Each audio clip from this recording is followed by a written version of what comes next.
Dear students, आज हम जिस चैप्टर के टॉपिक्स पे डिस्कस करेंगे that is chemical reactions and equations. So the chapter itself starts with chemical reactions. Chemical reaction जो होते हैं, केमिकल रिएक्शंस कहाँ से हम एक्सप्लेन करेंगे, कैसे हम एक्सप्लेन करेंगे. सी, अगर हम 9th स्टैंडर्ड की बात करेंगे, वहाँ पर हमने पढ़ा होगा physical change and chemical change. Physical change and chemical change. Physical and chemical change. Physical change में आप क्या देखते हैं? फिजिकल चेंज में आपने पढ़ा होगा वहाँ पर कि वहाँ पर सिर्फ सबस्टेंस की फिजिकल प्रॉपर्टीज चेंज हो जाती है. अगर आप एग्जाम्पल के थ्रू इसको एक्सप्लेन करना चाहेंगे, जैसे वाटर जो है वो वेपर्स पर कन्वर्ट हो जाता है.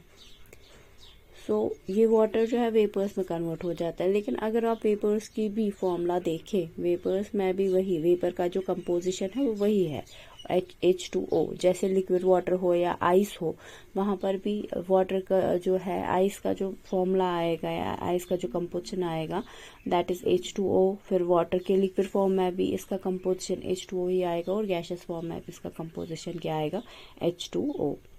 नाउ यहाँ पर आप क्या देखते हैं फिजिकल चेंज में? फिजिकल चेंज वो चेंज होती है जहाँ पर सिर्फ फिजिकल प्रॉपर्टीज सबस्टेंस की चेंज हो जाती है, कंपोजिशन वैसा ही रहता है. क्योंकि कंपोजिशन वैसे ही रहता है तो सबस्टेंस भी चेंज नहीं होता है, सबस्टेंस भी वही रहता है. और ये चेंज जो होती है ये रिवर्सिबल होती है. मतलब आपने आइस वाटर में कन्वर्ट कर लिया तो आप वाटर को वापस आइस में कन्वर्ट कर सकते हैं, या फिर आपने वाटर को वेपर्स में कन्वर्ट कर लिया तो वेपर्स वापस से वाटर में कन्वर्ट हो जाते हैं, लिक्विड फॉर्म में आ जाते हैं. लेकिन अगर आप केमिकल चेंज की बात करें, अगर आप यहाँ पर केमिकल चेंज की बात करें, केमिकल चेंज में क्या होता है? केमिकल चेंज में कंपोजिशन सबस्टेंस का चेंज हो जाता है. मतलब फॉर एग्जांपल आप क्या एग्जांपल ले सकते हैं यहाँ पर? यू आर टेकिंग मिल्क को जब आप कन्वर्ट करते हैं कर्ड में, मिल्क जब कन्वर्ट हो जाता है कर्ड में, मिल्क और कर्ड जो है इनका कंपोजिशन जो होता है वो डिफरेंट होता है. Composition is different. ये या फिर आप जब आयरन जो है, आयरन एटमॉस्फेरिक ऑक्सीजन के साथ मिलता है इन प्रेजेंस ऑफ वाटर वेपर, तो वहाँ पर वो आयरन ऑक्साइड में कन्वर्ट होता है, जिसको आप रस्ट कहते हैं. आयरन जो है जब आयरन ऑक्साइड में कन्वर्ट होता है, आयरन ऑक्साइड को हम क्या बोलते हैं? Fe2O3, उसको हम रस्ट बोलते हैं. ये क्या है? आयरन और आयरन ऑक्साइड हो, मिल्क और कर्ड हो, इनकी प्रॉपर्टी, इनकी जो फिजिकल प्रॉपर्टीज तो डिफरेंट है ही है, इनका कंपोजिशन भी सेम नहीं होता है, इनका कंपोजिशन भी चेंज हो जाता है. अब क्योंकि इनका कंपोजिशन भी चेंज हो जाता है तो सबस्टेंस ही चेंज होता है. मिल्क और कर्ड सेम सबस्टेंस नहीं है, वैसे आयरन और आयरन ऑक्साइड सेम सबस्टेंस नहीं है. इन टाइप के चेंज को हम कहते हैं केमिकल चेंज. और यही केमिकल चेंज क्या होती है? यही केमिकल रिएक्शंस बेसिकली होती है. इन्हीं केमिकल चेंज को हम केमिकल रिएक्शंस बोलते हैं. अब अगर आप केमिकल चेंज बताएं, केमिकल चेंज में क्या होता है? नया सबस्टेंस आपको बनता है. केमिकल चेंज जो होती है, अगर आप केमिकल चेंज, आप ये जो केमिकल चेंज है इनको आप केमिकल रिएक्शंस भी बोल सकते हैं. केमिकल रिएक्शन अगर आप बुक की डेफिनेशन देखें, केमिकल रिएक्शन जो होते हैं, हम कहते हैं केमिकल रिएक्शंस में क्या होता है, जो सबस्टेंसेस होते हैं उनमें पुराने बॉन्ड्स ब्रेक हो जाते हैं, नए बॉन्ड्स बन जाते हैं. यहाँ पर वो बॉन्ड्स ब्रेक होना, पुराने बॉन्ड्स ब्रेक होना, नए बॉन्ड्स बनना, that will lead to the formation of new substance. जो आप देखते हैं केमिकल रिएक्शंस में नया सबस्टेंस आपको मिलता है. जो इनिशियली आपने सबस्टेंस लिया होता है या ओरिजिनली जो आपने सबस्टेंस लिया होता है, उससे जो ये नया सबस्टेंस होता है जो आपको अब केमिकल चेंज के बाद या केमिकल रिएक्शन के बाद सबस्टेंस मिला होता है, वो डिफरेंट होता है, वो सेम नहीं होते हैं. इसीलिए आप इन केमिकल चेंज को भी केमिकल रिएक्शंस कह सकते हैं. अब ये केमिकल रिएक्शंस आपको कैसे समझ में आता है? केमिकल रिएक्शंस जो है, फॉर एग्जांपल मैं एग्जांपल दूंगी आपको यहाँ पर. केमिकल रिएक्शंस में मैग्नीशियम जो है, मैग्नीशियम को जब हम, मैग्नीशियम रिबन को जब हम बर्न करते हैं in presence of, we burn magnesium in presence of oxygen. Obviously burning जो होगी या कंबस्शन जो होगी that is not possible without oxygen. Oxygen is mandatory for burning. यहाँ पर जब हम मैग्नीशियम को बर्न करते हैं तो हमें मैग्नीशियम ऑक्साइड मिलता है.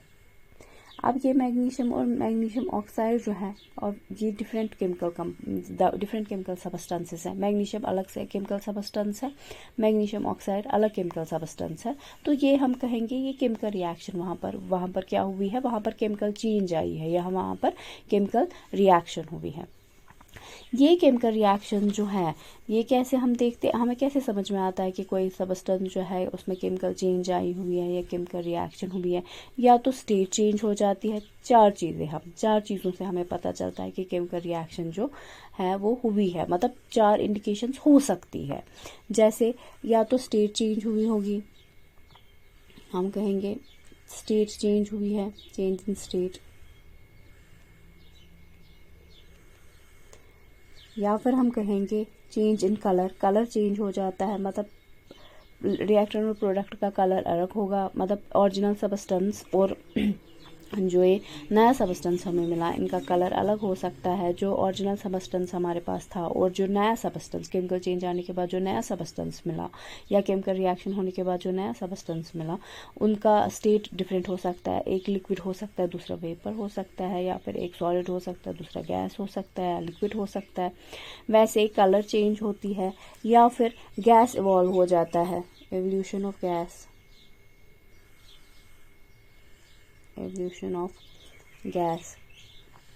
इवॉल्व हो सकता है। मतलब आपने जो रिएक्शन ली उसमें क्या हो गया, रिएक्शन जब हुई उसके बाद आप देख रहे हैं रिएक्शन की कल्मिनेशन पे, मतलब रिएक्शन के ख़त्म होने पे आप देखते हैं कि वहाँ पर कुछ फ्यूम्स आए हैं। वो फ्यूम्स क्या होते हैं, वो गैस होता है।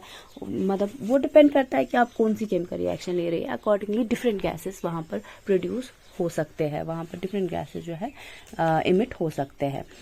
तो या फिर क्या हम कहते हैं यहाँ पर चेंज इन टेम्परेचर, या फिर हमें कैसे पता चल जाता है कि केमिकल रिएक्शन हो गई, चेंज इन टेम्परेचर भी एक इंडिकेशन है।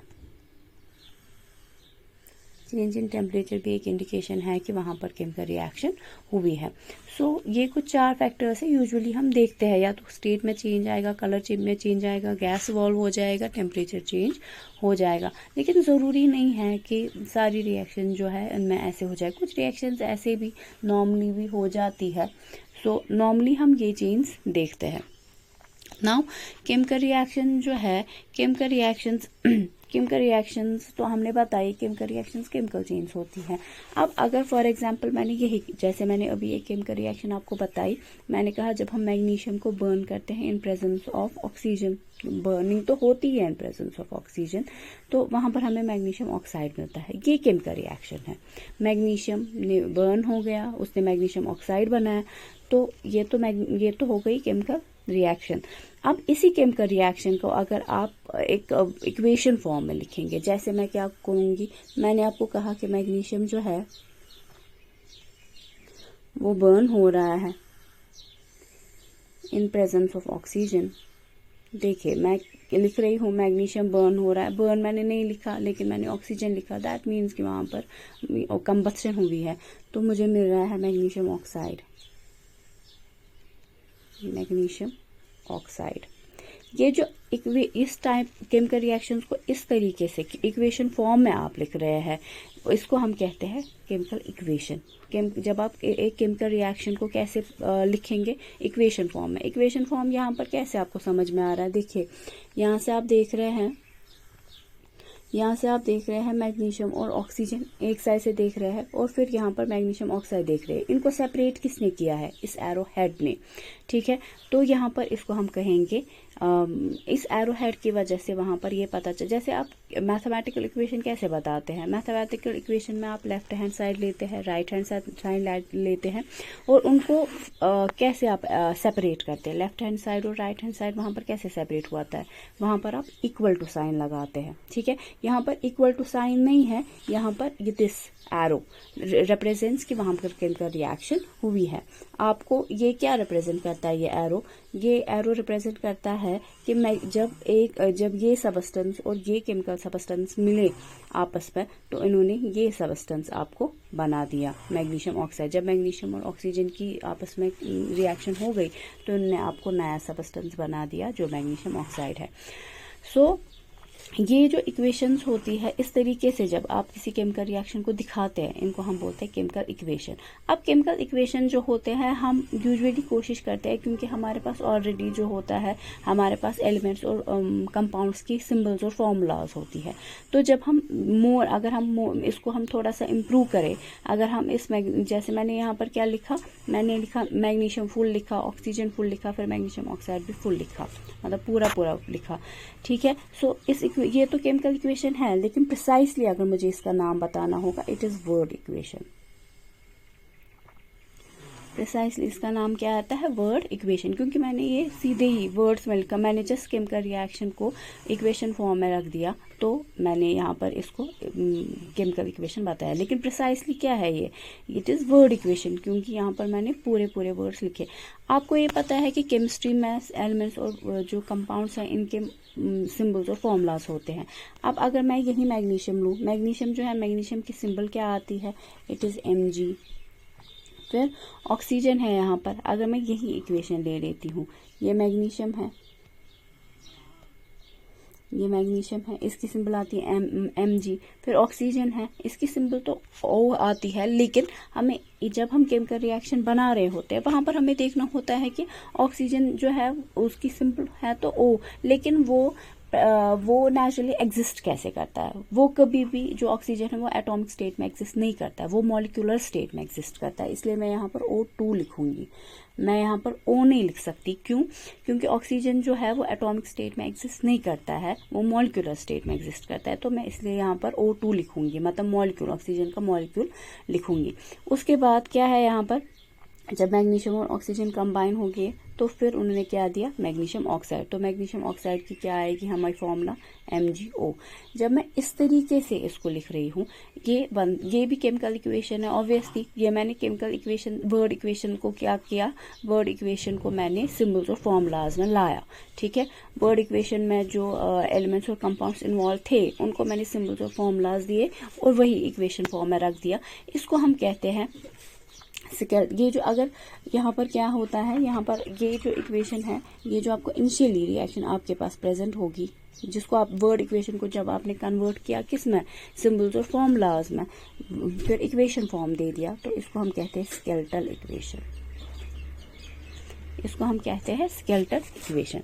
नाउ ये स्केलेटल इक्वेशन जो है, ये बैलेंस्ड भी हो सकती है, अनबैलेंस्ड भी हो सकती है, ये डिपेंड करेगा। अगर ये ऑलरेडी बैलेंस्ड है, you don't need to balance it. Balanced क्या होता है, बैलेंस्ड हो गया मीन्स स्केलेटल इक्वेशन जो है, मैंने कहा कि ये बैलेंस्ड हो सकती है या अनबैलेंस्ड भी हो सकती है, क्योंकि आपने इसको वर्ड इक्वेशन से लाया। वर्ड इक्वेशन जो आपकी थी, उसको आपने सिंबल्स और फॉर्मूलाज, वहाँ पर जो केमिकल सब्सटेंसेस इन्वॉल्व थे, उनको आपने केमिकल फॉर्मूलाज और सिंबल्स में दे दिए उन केमिकल सब्सटेंसेस को, और आपने उसको इक्वेशन फॉर्म दे दिया, तो बनाया स्केलेटल इक्वेशन।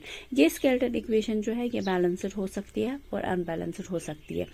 अनबैलेंस्ड मीन्स कि जब जितने आपके, फॉर एग्जांपल यहाँ पर आप क्या देख रहे हो, यहाँ पर आप देख रहे हो मैग्नीशियम का यहाँ पर एक ही एटम प्रेजेंट है, क्योंकि अगर मैग्नीशियम का कोफिशिएंट अगर मैं देखूं 1 है, सो जिसका कुछ कोफिशिएंट नहीं होता ना, जब कुछ कोफिशिएंट लिख के नहीं होता है ना सामने, ये होता है सामने, ये जो नंबर होता है, इसी को कोफिशिएंट बोलते हैं।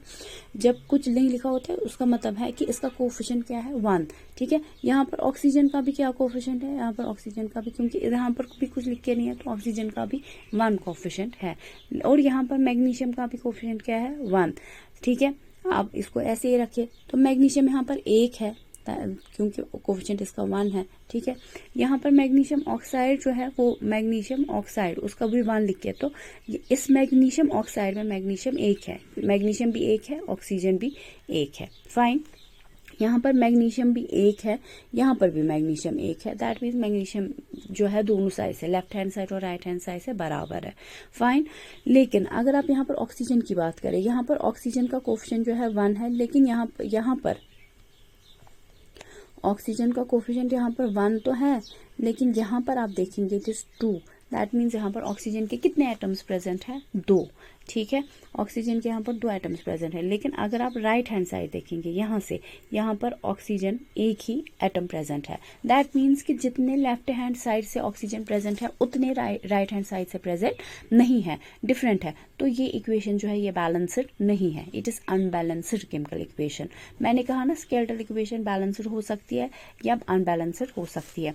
अगर ये बैलेंस्ड हुई फाइन, उसको आपको वैसे ही रखना है। लेकिन अगर अनबैलेंस्ड हुई तो आप उसको बैलेंस करके फाइनल इक्वेशन बनाते हैं। फाइन।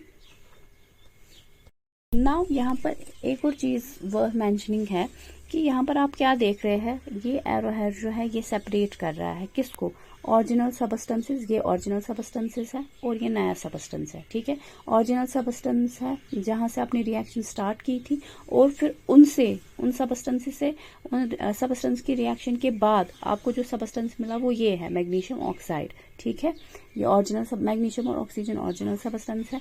मैग्नीशियम ऑक्साइड जो है ये न्यू सबस्टेंस है। ये जो ओरिजिनल सबस्टेंसेस होते हैं इनको हम बोलते हैं रिएक्टेंट्स। ओरिजिनल सबस्टेंसेस को हम क्या बोलते हैं? रिएक्टेंट। और यहाँ पर जो है नया सबस्टेंस आपको मिला इसको हम बोलते हैं प्रोडक्ट। या फिर और रिएक्टेंट्स और प्रोडक्ट्स को किसने सेपरेट किया हुआ है आपस में? This arrow. ये एरो जो है ये रिएक्टेंट्स और प्रोडक्ट्स को आपस में सेपरेट करता है। या फिर आप इस तरीके से बोल सकते हैं जो लेफ्ट हैंड जो केमिकल इक्वेशन के लेफ्ट हैंड साइड पे सबस्टेंसेस होते हैं वो रिएक्टेंट्स हो गए, और जो इसके राइट हैंड साइड पे सबस्टेंस हो गए वो उनको हम बोलते हैं प्रोडक्ट्स। यहाँ पर ये हो गया लेफ्ट हैंड साइड और ये हो गया right hand side. Left hand side पे जो सबस्टेंसेस होते हैं उनको बोलते हैं रिएक्टेंट, और जो राइट हैंड साइड से सबस्टेंसेस होते हैं उनको हम बोलते हैं प्रोडक्ट्स। नाउ जो नेक्स्ट टॉपिक है it is balancing of chemical equations. मैंने पहले ही कहा कि स्केलेटल इक्वेशन जो है, ब्लूअर्ड इक्वेशन को जब आप सिंबल्स और फॉर्मूलाज देते हैं वहां पर स्केलेटल इक्वेशन आपको मिल जाती है। ये स्केलेटल इक्वेशन बैलेंस्ड या अनबैलेंस्ड हो सकती है। बैलेंस्ड हुई तो इसको आप ऐसे ही रखेंगे, अनबैलेंस्ड हुई तो आपको इसे बैलेंस करना है। बैलेंस मैंने आपको ऑलरेडी समझाया है कि लेफ्ट हैंड साइड से किसी केमिकल सबस्टेंस के जितने एटम्स प्रेजेंट है उतने ही राइट हैंड साइड से भी प्रेजेंट होने चाहिए, उसको हम बोलते हैं बैलेंसिंग, ठीक है। अब यहाँ पर फॉर एग्जांपल मैं एक केमिकल इक्वेशन ले रही हूँ, it is barium chloride. Barium chloride जो है इसकी फॉर्मूला आती है BaCl2, और एल्यूमिनियम सल्फेट, इसको मैं रिएक्ट करा रही हूँ। इस बैरियम क्लोराइड जो है इसको मैं रिएक्ट करा रही हूँ एल्यूमिनियम सल्फेट से, और हमें वहां पर क्या मिल रहा है? प्रोडक्ट बैरियम सल्फेट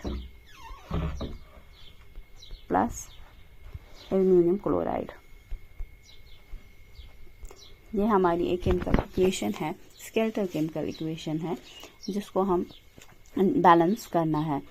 क्या हो रहा है यहाँ पर? बैरियम क्लोराइड जो है ये इसको हम एल्यूमिनियम सल्फेट के साथ जब रिएक्ट कराएंगे तो हमें यहाँ पर बैरियम सल्फेट मिलेगा और एल्यूमिनियम क्लोराइड मिलेगा। देखिए बैरियम क्लोराइड हमेशा आपको ऐसे नहीं लिख के होगा, मैंने कहा ना कभी आपको वर्ड उसमें लिख के होगा, barium chloride, aluminium sulphate, barium sulphate, फिर आपको खुद उनको फॉर्मूलाज देनी है। आप 9th स्टैंडर्ड में केमिकल फॉर्मूला सीख चुके हैं, वहां से आप आराम से केमिकल फॉर्मूला जो है निकाल के, जो आपके वहां पर मैथड्स है 9th स्टैंडर्ड का वो यूज करके आपने सीखा है वहां पर, वो यूज करके आप आराम से फॉर्मूलाज निकाल सकते हो। अकॉर्डिंगली वो आप वर्ड इक्वेशन में पुट करके स्केलेटल इक्वेशन बना सकते हैं। नाउ इस रिएक्शन को आपको क्या करना है? बैलेंस। आप क्या देख रहे हैं यहाँ पर? पहले आप डिटेल्स निकालिए, ठीक है। पहले आप देख लीजिए कि किसका कितना प्रेजेंट है। फॉर एग्जांपल आपके पास पहले आप देखिए कि क्या क्या आपको यहाँ पर है, चाहे वो लेफ्ट हैंड साइड से किसका कितना प्रेजेंट है। जैसे यहाँ पर आप देख रहे हो बेरियम है, बेरियम मैं लूंगी पहले, ठीक है। उसके बाद आप क्लोरीन देख रहे हो इधर, ठीक है, तो मैं यहाँ पर क्लोरीन लिखती हूँ, फाइन। इसके बाद आप देख रहे हैं एल्यूमिनियम, फाइन, तो मैं यहाँ पर एल्यूमिनियम लिखूंगी। उसके बाद आप देख रहे हैं यहाँ पर सल्फर और ऑक्सीजन, या फिर आप इसको सल्फेट के फॉर्म में भी लिख सकते हैं। चलिए हम लिखते हैं सल्फर एंड सल्फर। एक सेकेंड, इसको मैं थोड़ा इरेज करके थोड़ा ऊपर लिखती हूँ, यहाँ पर बेरियम, फिर हो गया हमारा क्लोरीन, उसके बाद हो गया एल्यूमिनियम, उसके बाद हो गया सल्फर, उसके बाद हो गया ऑक्सीजन। ये जो है लेफ्ट हैंड साइड से प्रेजेंट है और राइट हैंड से भी यही प्रेजेंट है। ठीक है, सो हम क्या देखेंगे, हम देखेंगे लेफ्ट हैंड साइड से किसके कितने एटम्स प्रेजेंट है। बेरियम की जहां तक बेरियम की बात करते हैं, लेफ्ट हैंड साइड बेरियम 1 है और राइट हैंड साइड से भी बेरियम 1 है। ठीक है, इसको मैं इस तरीके से दिखाती हूँ, 1 and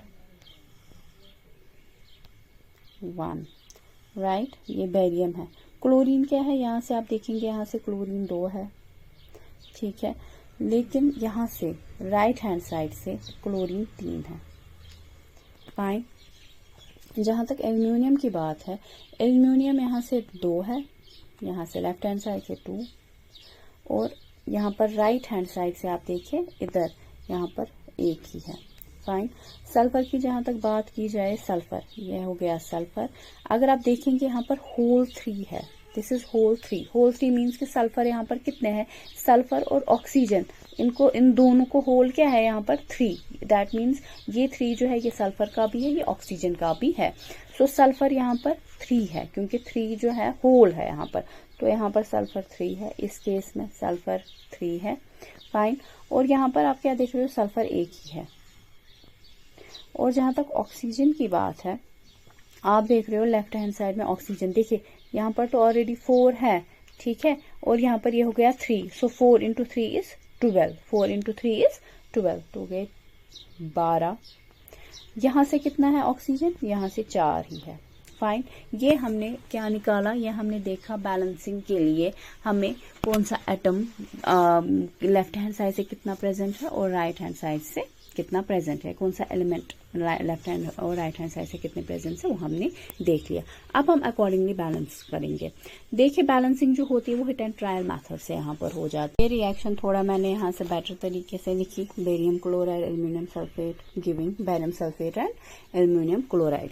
अब हम इसको बैलेंस करने की कोशिश करेंगे। देखिए बैलेंसिंग हमेशा देखना चाहिए कि आपके पास जो सबसे ज्यादा कॉम्प्लेक्स मॉलिक्यूल है इस पूरी रिएक्शन में, जो सबसे ज्यादा आपको कॉम्प्लेक्स लग रहा है, स्टार्ट आप वहीं से कीजिए। जो इंडिविजुअल एटम्स होते हैं, इंडिविजुअल एलिमेंट्स होते हैं, उनको लास्ट में रखिए, क्योंकि इंडिविजुअल एलिमेंट्स को आप कैसे भी फिर बैलेंस लास्ट में कर सकते हैं। लेकिन जो ये कॉम्प्लेक्स कंपाउंड्स है, मतलब जिनमें कॉम्प्लेक्स कंपाउंड्स क्या मतलब हो गया, मतलब जिनमें नंबर ऑफ एटम्स सबसे ज्यादा यहाँ पर होंगे, मतलब जिस कंपाउंड में यहाँ पर सबसे ज्यादा एटम्स होंगे, नंबर ऑफ एटम्स होंगे, उनको आप सबसे पहले लेंगे और बैलेंस करने की कोशिश करेंगे। जैसे अगर आप देखेंगे यहाँ पर एल्यूमिनियम सल्फेट है वो वाला कंपाउंड, एल्यूमिनियम सल्फेट, देखिए एल्यूमिनियम सल्फेट जो है इसमें आप क्या देख रहे हैं, कई सारे एटम्स देख रहे हैं आप। इसमें देख रहे हैं एल्यूमिनियम के 2 एटम्स है, यहाँ पर देखिए एल्यूमिनियम के 2 एटम्स है, और सल्फेट जो है सल्फर के 3 है और ऑक्सीजन के 12 है, जो कि आपने इससे पहले देखा। तो इट इज बेटर कि आप यहीं से स्टार्ट करें। तो सबसे पहले आप किसे करेंगे, अब यहाँ पर सबसे पहले आप करेंगे एल्यूमिनियम सल्फेट में से सबसे पहले आप एल्यूमिनियम को ही करें बैलेंस। ठीक है, बैलेंसिंग एल्यूमिनियम पहला हमारा स्टेप जो है वो क्या रहेगा, बैलेंसिंग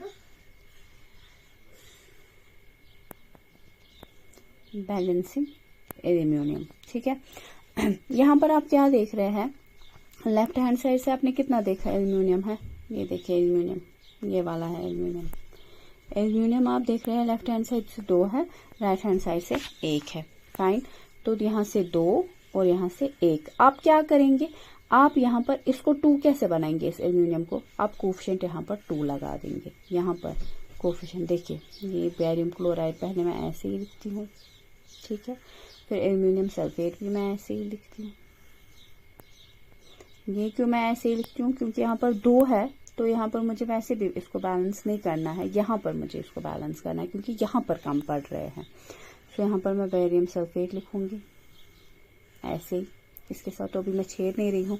तो एल्यूमिनियम का क्या है, यहाँ पर 2 है, तो यहाँ से भी 2 कैसे आएंगे, जब मैं कोफिशिएंट में क्या लिखूंगी, 2। देखिए मैंने कोफिशिएंट यहाँ पर 2 लगा दिया, ठीक है। तो अब यहाँ से भी एल्यूमिनियम 2 आ गए, यहाँ से भी एल्यूमिनियम अगर आप देखेंगे यहाँ से भी एल्यूमिनियम जो है 2 है, और यहाँ पर भी एल्यूमिनियम कितने हैं 2 है 2। अब आप बोलेंगे, अब हम ऐसे लिखेंगे Al2Cl3, हम यहाँ पर 2 लगाएंगे। No, it's incorrect. ये क्या है, ये इनकरेक्ट इसलिए है क्योंकि मॉलिक्यूलर फॉर्मूला एल्यूमिनियम क्लोराइड की फॉर्मूला क्या है AlCl3। सो आप छेड़ नहीं सकते हैं इसके साथ, आपको फॉर्मूला के साथ नहीं छेड़ना है, इसीलिए आपको यहाँ पर कोफिशिएंट यहाँ पर नहीं लिखना है, बल्कि यहाँ पर कोफिशिएंट में आपको 2 लगा देना है। फाइन, ये हो गया हमारा पहला स्टेप। अब एल्यूमिनियम ऑलरेडी हमारा बैलेंस हो गया है, इसके बाद हम देखते हैं सल्फर को बैलेंस करते हुए, ठीक है। दूसरा स्टेप, क्योंकि एल्यूमिनियम मैंने कहा ना, मैंने पहले ये वाला कंपाउंड लिया क्योंकि इसमें सबसे ज्यादा आइटम्स मुझे लगे, तो इसीलिए इसी को पहले मैं बैलेंस करूंगी, इसी के एलिमेंट्स को मैं बैलेंस करूंगी, आइटम्स को बैलेंस करूंगी। एल्यूमिनियम मैंने बैलेंस कर लिया। इसके बाद आता है यहाँ पर सल्फर। सल्फर यहाँ पर आपके, एक सेकेंड पहले मैं यहाँ पर लिख देती हूँ। सेकेंड स्टेप हमारा क्या रहेगा, बैलेंसिंग।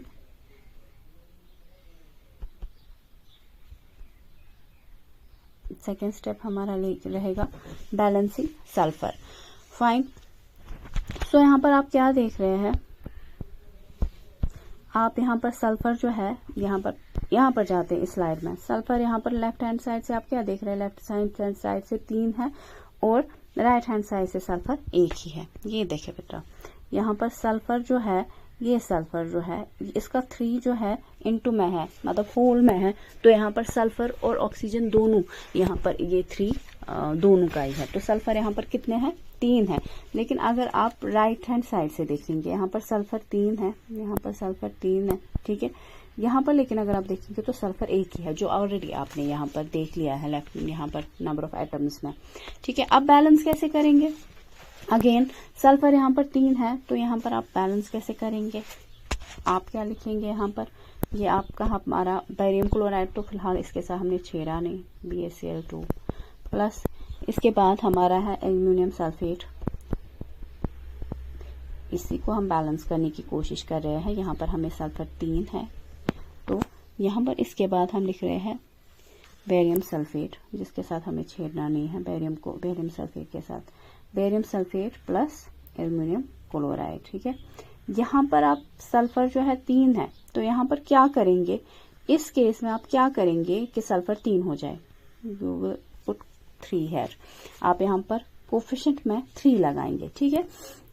आप क्या देख रहे हो, आप यहाँ पर सल्फर यहाँ पर भी 3 है, यहाँ पर भी, यहाँ पर आप एक सेकेंड, एल्यूमिनियम क्लोराइड यहाँ पर 2 था, तो वो तो मुझे लिखना ही लिखना है यहाँ पर 2। ये एल्यूमिनियम क्लोराइड को ऑलरेडी, एल्यूमिनियम क्लोराइड में से एल्यूमिनियम को ऑलरेडी बैलेंस किया हुआ था ना, तो इसीलिए मैंने ये 2 लिख दिया, ठीक है। ये तो कैरी करना ही है आपको। इसके बाद यहाँ पर सल्फर 3 थे, यहाँ पर देखें सल्फर, यहाँ पर सल्फर जो है 3 थे, तो यहाँ पर भी सल्फर क्या आ गया, 3 सल्फर। ये 3 जो है ये बेरियम का भी है, ये सल्फर का भी है, ऑक्सीजन का है, तो यहाँ पर सल्फर कितने आ गए, 3 आ गए। फिलहाल बाकी क्या हो रहा है, बाकी एटम्स के साथ क्या हो रहा है, वो हम बाद में, वो हम देख ही रहे हैं। फिलहाल हम एक पर्टिकुलर एटम को लेके बैलेंस कर रहे हैं। पहले हमने क्लोराइड को किया, एल्यूमिनियम को किया, ठीक है, उसके बाद सल्फर को किया, अब हम ऑक्सीजन को करेंगे।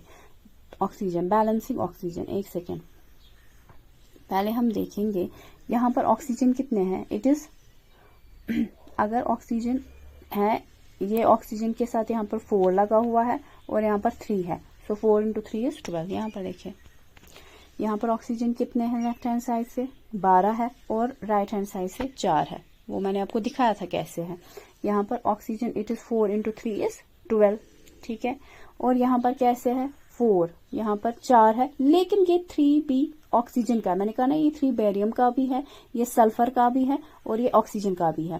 That means this 3 and this oxygen is having already 4 atoms, ठीक है। तो 4 × 3 = again 12। तो यहाँ पर आपको ऑक्सीजन को बैलेंस करने की जरूरत नहीं है, आपका ऑक्सीजन जो है ऑलरेडी बैलेंस्ड है।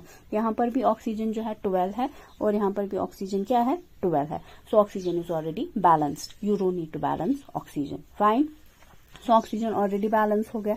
नाउ अब नेक्स्ट स्टेप हमारा क्या रहेगा, अब एल्यूमिनियम सल्फेट हमारा बैलेंस हो गया। एल्यूमिनियम के 2 एटम्स थे तो यहाँ पर भी आप एल्यूमिनियम के 2 एटम्स देखते हैं। सल्फर के 3 एटम्स थे तो यहाँ पर आप सल्फर के 3 एटम्स देख रहे हो सल्फर का, ठीक है। और ऑक्सीजन के यहाँ पर 12 एटम्स थे तो यहाँ पर भी आप ऑक्सीजन के 12 एटम्स देख रहे हो। फाइन। इसके बाद हम अब करेंगे बेरियम को बैलेंस, ठीक है। अब हम आ जाएंगे, ये तो हमारा बैलेंस हो गया। Now we will talk about this barium, ठीक है। बेरियम जो है यहाँ पर बेरियम कितने हैं, एक ही है, ठीक है। बैलेंसिंग, पहले हम लिखेंगे बैलेंसिंग बेरियम, बैलेंसिंग बेरियम। ये रिएक्शन जो है मैं पीछे से थोड़ा बेटर फॉर्म में लिखती हूँ दूसरे स्लाइड पे। इट इज बेरिलियम क्लोराइड, ठीक है। एक सेकेंड, प्लस क्या आया था हमें यहाँ से, एल्यूमिनियम सल्फेट, ऐसे ही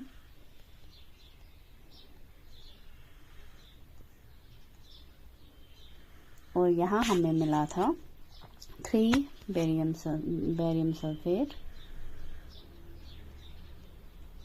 plus 2 aluminium chloride, 2 aluminium twice aluminium chloride 2, ठीक है। अब यहाँ पर हम लिखेंगे बैलेंसिंग, चेंज करती हूँ, balancing barium, balancing barium. Fine.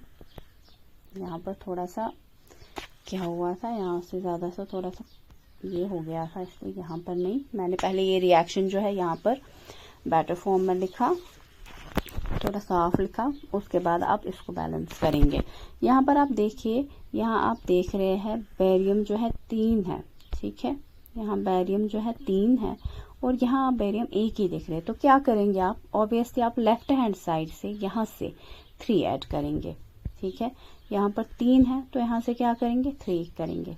सो ये आएगा 3 बेरियम क्लोराइड, क्योंकि यहाँ से भी 3 है बेरियम एटम, यहाँ से 3 आ जाए तो ये आप क्या करेंगे, आप यहाँ पर बेरियम के साथ 3 लगा देंगे, बेरियम क्लोराइड के साथ, प्लस एल्यूमिनियम सल्फेट। ये तो बाकी अपना ही है जो था, हम स्टेप वाइज कर रहे हैं, स्टेप वाइज एलिमेंट्स को बैलेंस कर रहे हैं। और ये आ गया हमारा 3 barium sulphate plus 2 aluminium chloride, ठीक है।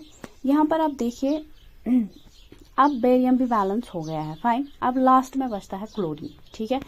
पहले क्लोरीन को बैलेंस करने के लिए हमें क्या चाहिए, क्लोरीन को बैलेंस कैसे करेंगे हम, देखिए यहाँ पर क्लोरीन जो है, यहाँ पर क्लोरीन ऑलरेडी अपने,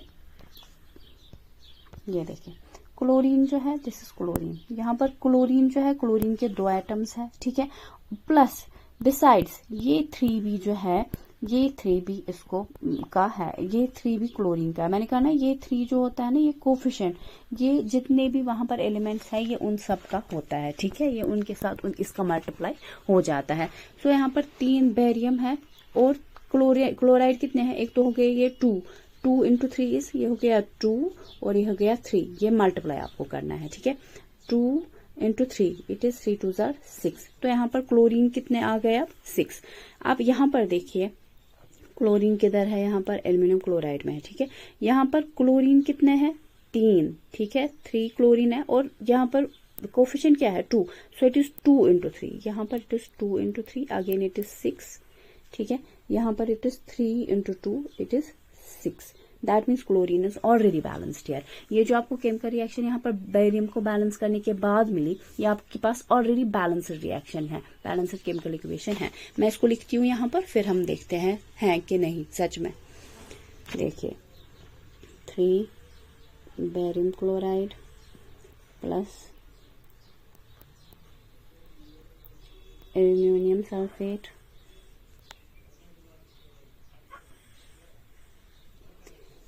उसके बाद हो गया यहाँ से 3 times बेरियम सल्फेट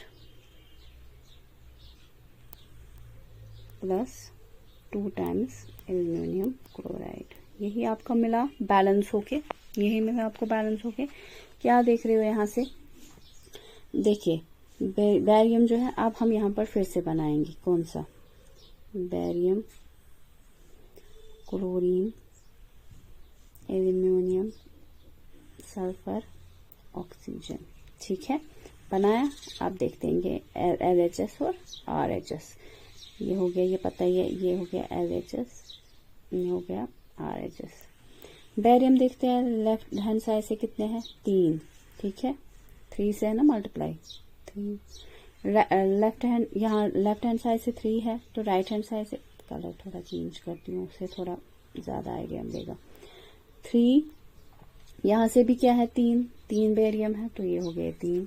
फाइन। इसके बाद क्लोरीन कितने हैं, 2 × 3 इज 6, तो क्लोरीन यहाँ 6 हो गए। यहाँ से देखिए क्लोरीन यहाँ पर है, इट इज 3 × 2 6। फाइन। उसके बाद एल्यूमिनियम देखिए, एल्यूमिनियम यहाँ 2 है, तो यहाँ पर भी एल्यूमिनियम कितने हैं, 2 × 1 इज, एल्यूमिनियम यहाँ पर 1 ही है, यहाँ पर इसका कोफिशिएंट 1, यहाँ पर सॉरी ये Al1 है, मतलब मैंने कहा ना जहाँ पर कुछ नहीं होता तो वहाँ 1 होता है, तो 2 है, यहाँ से भी हो गए 2। सल्फर कितना है, सल्फर यहाँ से ये हो गया सल्फर, और ये × 3 हो गए 3 सल्फर है, यहाँ से भी सल्फर कितना है, दिस इज सल्फर, और × 3 हो गया, ये भी 3 सल्फर। ऑक्सीजन यहाँ पर क्या है, 4 × 3, तो 4 × 3 इज 12, और यहाँ पर भी क्या है, 4 ऑक्सीजन है, और × 3 आएगा 12, so it is 12 and 12। Fine. आप क्या देख रहे हैं यहाँ पर, लेफ्ट हैंड साइड से जितने किसी पर्टिकुलर एलिमेंट के एटम्स हैं, राइट हैंड साइड से भी उतने उसके एटम्स है, तो ये रिएक्शन जो है इट इज ऑलरेडी बैलेंस्ड, ये बैलेंस्ड केमिकल इक्वेशन है। अब अगर आपको इसको और बेटर फॉर्म में दिखाना चाहेंगे, केमिकल इक्वेशंस में हम क्या करते हैं, हम स्टेट्स भी लिखते हैं। ठीक है, जैसे अगर आप मतलब किस स्टेट में कोई ये है, फॉर एग्जांपल कोई जो एलिमेंट या कंपाउंड है वो सॉलिड स्टेट में है, तो हम यहाँ पर ऐसे सबस्क्रिप्ट में S लिखते हैं। अगर कोई वहां पर गैसियस फॉर्म में है तो हम यहाँ पर सबस्क्रिप्ट में ऐसे G ब्रैकेट्स में क्लोज करके G लिखते हैं। अगर कोई जो है अगर वहां पर फॉर एग्जांपल कोई क्या है, एक्वस है, एक्वस मीन्स कि आपने उसका सोल्यूशन बनाया है, आपने उस सॉलिड सब्सटेंस को वाटर में डिसॉल्व किया है, वहां पर हम उसको AQ लिखते हैं। ठीक है, जैसे हम यहाँ पर यही इक्वेशन फिर से मैं ले लूंगी। ठीक है, नेक्स्ट पेज पे देखिए, जैसे मैंने इक्वेशन यहाँ से फिर से लिखी हुई है, यहाँ पर क्या होता है, अगर अब हमें स्टेट्स ऐड करनी है, स्टेट्स भी लिखनी है, यहाँ पर आप देखिए ये जो बैरियम क्लोराइड है, ये बैरियम क्लोराइड को हम कैसे करते हैं, यहाँ पर हम डायरेक्टली इसको सॉलिड स्टेट में नहीं डालते हैं, बल्कि सॉलिड को, इस बैरियम क्लोराइड को हम पानी में डिसॉल्व करते हैं, वाटर में डिसॉल्व करते हैं।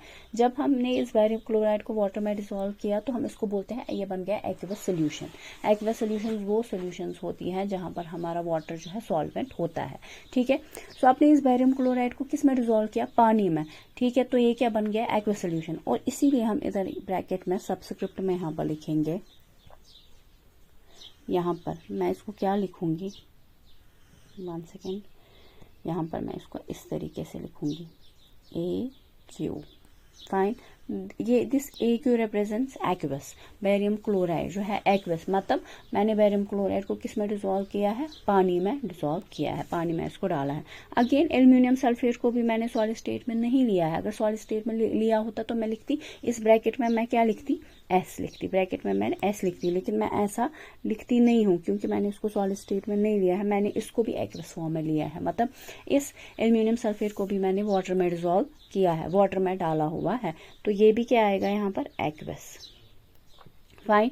इसके बाद यहाँ पर जब ये बैरियम क्लोराइड एक्वस सोल्यूशन, हम एक्वस सोल्यूशन ले रहे हैं बैरियम क्लोराइड की और एक्वस सोल्यूशन ले रहे हैं और एल्यूमिनियम सल्फेट की, इनको आपस में रिएक्शन करा रहे हैं। रिएक्शन के बाद हमें मिलता है बैरियम सल्फेट। ये बैरियम सल्फेट जो है ये वहाँ पर प्रेसिपिटेट के फॉर्म में हमें मिलता है, मतलब यहाँ पर ये सॉलिड फॉर्म में हमें मिलता है बैरियम सल्फेट, इसीलिए हम यहाँ पर इसको सॉलिड लिख सकते हैं, सॉलिड फॉर्म में मिलता है इसीलिए हम S लिख सकते हैं, या फिर हम इसको एरो, इस तरीके से एरो दिखा सकते हैं। This arrow means, arrow head आप कहाँ की ओर दिखा रहे हैं, बॉटम की ओर, नीचे की ओर दिखा रहे हैं, यहाँ पर एरो हेड, ये एरो हेड है, इसको आप नीचे की ओर ऐसे दिखा रहे हैं, इट मीन्स प्रेसिपिटेट बना हुआ है। अगर आप इस तरीके से दिखाएंगे ये और एरो हेड ऊपर की तरह, इट मीन्स गैस यहाँ पर इवॉल्व हुआ है। समझ आ रही है बात? ये क्या होता है, एरो हेड कहाँ की ओर, नीचे की, बॉटम की ओर, तो ये प्रेसिपिटेट की फॉर्म, प्रेसिपिटेट की इंडिकेशन है। अगर इस तरीके से एरो हेड जो है ऊपर की तरह है ऐसे, इट मीन्स गैस इवॉल्व हुआ है, एवोल्यूशन ऑफ गैस। ठीक है, मैं ऐसे ही बताती हूँ, ये it is evolution of gas. Now यहाँ पर हम प्रेसिपिटेट इस तरीके से मैंने दिखाया तो प्रेसिपिटेट बना हुआ है। या फिर अगर आपको स्टेट देनी होगी, ये प्रेसिपिटेट क्या होता है, प्रेसिपिटेट इनसॉल्युबल मास होता है। मतलब जब आप ये रिएक्शन कराते हैं ना, यहाँ पर आपने एक्वा सोल्यूशंस ली, ठीक है, ये क्लियर सोल्यूशंस है, उसके बाद आप रिएक्शन होने के बाद आप क्या देख रहे हैं, जो बीकर है वहां पर बॉटम पे कोई कुछ सॉलिड सा जमा हुआ है, एक्यूमुलेट हुआ है, सॉलिड मास एक्यूमुलेट हुआ है। वही सॉलिड मास या इनसॉल्युबल मास जो होता है उसको हम प्रेसिपिटेट बोलते हैं। क्योंकि वो सॉलिड फॉर्म में होता है तो मैं यहाँ पर ब्रैकेट में S लिखती हूँ, ठीक है। सो और ये एल्यूमिनियम क्लोराइड जो है, अगेन ये मुझे एक्वस फॉर्म में ही मिलेगा। यहाँ पर ये मुझे कैसे मिलेगा, एक्वस फॉर्म में ही। तो आप इस तरीके से यहाँ पर इनकी स्टेट्स ऐड कर सकते हैं। ये आपकी एक प्रॉपर बैलेंस्ड केमिकल इक्वेशन आ गई। ठीक है, इट इज़ बेटर कि आप स्टेट्स भी मेंशन करें। अगर आपको स्टेट्स पता है तो आप ज़रूर उसको मेंशन करें, क्योंकि वो आपको कंप्लीट बैलेंस्ड इक्वेशन जो है देता है। ठीक है, नॉलेज इसका देता है। और ये बैलेंस्ड केमिकल इक्वेशन आपको कहीं सारी नॉलेज प्रोवाइड करता है, कई सारी इंफॉर्मेशन प्रोवाइड करता है। जैसे आपको ये समझ में आता है कि इसमें किस पर्टिकुलर एलिमेंट के कितने एटम्स इन्वॉल्व है, या फिर किस पर्टिकुलर एलिमेंट के, या फिर कितने मोल्स आपको किस सब्सटेंस के, किस केमिकल सब्सटेंस के कितने मोल्स आपको लेने हैं। तो ये सारी, या उनका फिजिकल स्टेट क्या है, ठीक है। या फिर वहाँ पर अगर आप देख रहे हैं एरोहेड ऊपर की तरह से है तो गैस वॉल्व हुआ है, अगर आप एरोहेड नीचे की तरह से देख रहे हैं तो प्रेसिपिटेट बन रहा है। तो ये कहीं सारी इंफॉर्मेशन आपको मिल जाती है वहाँ पर एक बैलेंस्ड केमिकल इक्वेशन से। इसीलिए इक्वेशन को बैलेंस करना ज़रूरी है, क्योंकि अनबैलेंस्ड केमिकल इक्वेशन आपको ये नहीं एग्जैक्टली नहीं बता सकता कि किस केमिकल सब्सटेंस के कितने मोल्स आपने इस रिएक्शन में लिए हुए या चाहिए आपको ये रिएक्शन कराने के लिए, या फिर किस पर्टिकुलर एलिमेंट के कितने एटम्स इन्वॉल्व है। तो बैलेंसिंग इसीलिए केमिकल इक्वेशन की करना ज़रूरी है।